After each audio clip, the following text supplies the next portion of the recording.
घेतला की दिव्या शिंदेला घरावरून काढण्याचा. पण आपण बोलला की आपण स्वतःहून तो निर्णय घेतला, पण तो सीन टीव्हीवर दाखवलाच नाही. ज्यावेळेस मी कन्फेशन रूम मध्ये होते त्यावेळेस मी शेवटला असं बोलली की सर मला क्विट करायचंय, मी याच्या पुढे कंटिन्यू करू शकत नाही, माझ्या मान आणि सन्मानावरती गोष्टी यायला लागल्याच आहेत, हे पोक करतात ते मला वारंवार, तर मी स्वतः या गेमच्या बाहेर जाण्यासाठी इच्छुक आहे. आणि मला कळून गेलं होतं की ह्या गोष्टी माझ्यासाठी नाहीये. तुम्ही एखादं असं असतं ना की कुत्र्याची शेपूट किती तुम्ही 12 महिने नळीमध्ये ठेवा, ती वाकडीच राहते. ते मला जेव्हा कळलं त्यावेळेस मी असं की मी वॉकआउट करायचा प्रयत्न केला तिथून की मला आता तिथे नाही थांबायचं. यासाठी तो सीन दाखवलाच त्यांनी दाखवलेला नाहीये. इव्हन ज्यावेळेस त्या बाकीचे लोक माझ्यावरती आले ही धमकी आहे धमकी म्हणून, त्यानंतर आमचं जे कॉन्व्हर्सेशन आहे तेही त्यांनी दाखवलं नाही. तिथंही मी माझा मुद्दा क्लिअर केलेला आहे की मला काय बोलायचं होतं. प्राजक्ता शुक्रे म्हणून आहे, त्यांनी मला सांगितलं की तू असं बोल की शब्दांची तलवार. तेव्हा मी तिला म्हणते अगं तुला सांगायची गरजच नव्हती, कारण माझ्या डोक्यातच ते होतं, मी तेच बोलणार होते पण थांबून बोलणार होते. हेही तिथं आहे, ते जे त्यांनी दाखवलेलं नाहीये. हो आहे ना, राकेश बापट साक्षीदार. मग तुम्ही ती क्लिप बाहेर का नाही काढत? ज्यावेळेस राकेश बापट, ओंकार राऊत, करण सोनवणे, प्राजक्ता शुक्रे आमचं जे बोलणं चालू आहे कन्फेशन मध्ये जायच्या आधी, ते तुम्ही का नाही दाखवले? तिथं मी ओरडून बिग बॉसला असे हात करून म्हणते की सर तुम्ही माझं फुल स्टॉप पर्यंत ऐका, मला काय बोलायचंय ते ऐका. ह्या अर्धच घेऊन पळाल्या ते. आणि मी राकेश बापट यांना म्हणती पण आहे की बघ यांना ऐकायची सवय नाहीये, या अर्धच घेऊन पळतात ते. आणि मला या गोष्टीचा चांगला एक्सपिरियन्स आहे की या अर्धच करणार आहेत. तिला ट्रिगरच झालंय ते. तू पूर्ण तर ऐक समोरच्या माणसाचं, जोपर्यंत तू पूर्ण ऐकत नाहीये तू कशा आरोप करू शकते?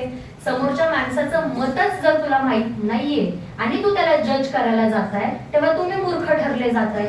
यात माझी काही चूक नाहीये. राकेश बापट इतर सदस्यांनी विरोध दर्शवलाच नव्हता जेव्हा आम्हाला टीव्हीचा सीन दाखवला. त्यांनी माझ्या गोष्टीला विरोधच दर्शवला नाही, कारण मी क्लिअर होते त्यांना की मी हे बोलणार होते.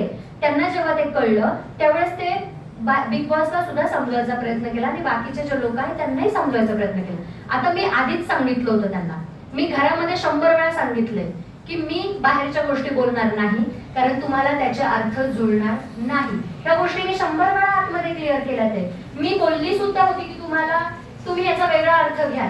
मग जर तुम्ही सगळे जरी माझ्या विरोधात उभे, पण मी आधीपासूनच क्लिअर आहे ना तुम्हाला की तुम्हाला या गोष्टीचा अर्थ कळणार नाहीये. मी ऑलरेडी क्लिअर केलं. इतर सदस्यांना अशी भीती होती की ते जर बिग बॉसच्या विरोधात बोलले त्यांना तुमच्यासारखं घराबाहेर काढलं जाऊ शकतं. ऑब्व्हियसली का नसेल भीती? आतमध्ये जेव्हा होत होतं बिग बॉसची अनाउन्समेंट तेव्हा सगळे sorry sorry big boss, sorry big boss, sorry big boss करत होते. मी नाही केलं. का करू? मी माझ्या मतावरती आलेली आहे, माझं व्यक्तिमत्व आहे, माझी पर्सनॅलिटी आहे. तुम्ही चूक असेल तर सांगा, पण चूक सांगण्याची सुद्धा एक पद्धत आहे.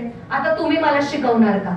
म्हणजे त्याच्यामध्ये राकेश बापट असं तुम्हाला कन्व्हिन्स करतो सॉरी बोलावं. तुमच्या बोलण्यावरून त्या तिथे जातीवादीचा प्रकार झाला किंवा ती घटना अशी घडल्यासारखं वाटतंय, मग तुम्ही बिग बॉस वरती ॲट्रॉसिटीची मागणी करणार का?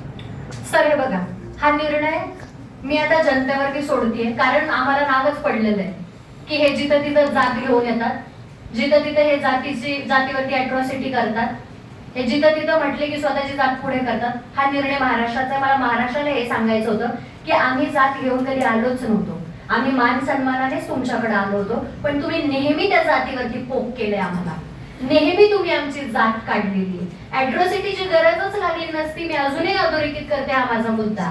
अॅट्रॉसिटीची गरजच लागली नसती जेव्हा तुम्ही माणसाला माणूस म्हणून माणसाचे अधिकार दिले असते आणि आम्हाला माणूस म्हणून बघितलं असतं, तर अॅट्रॉसिटीची गरजच लागली नसती.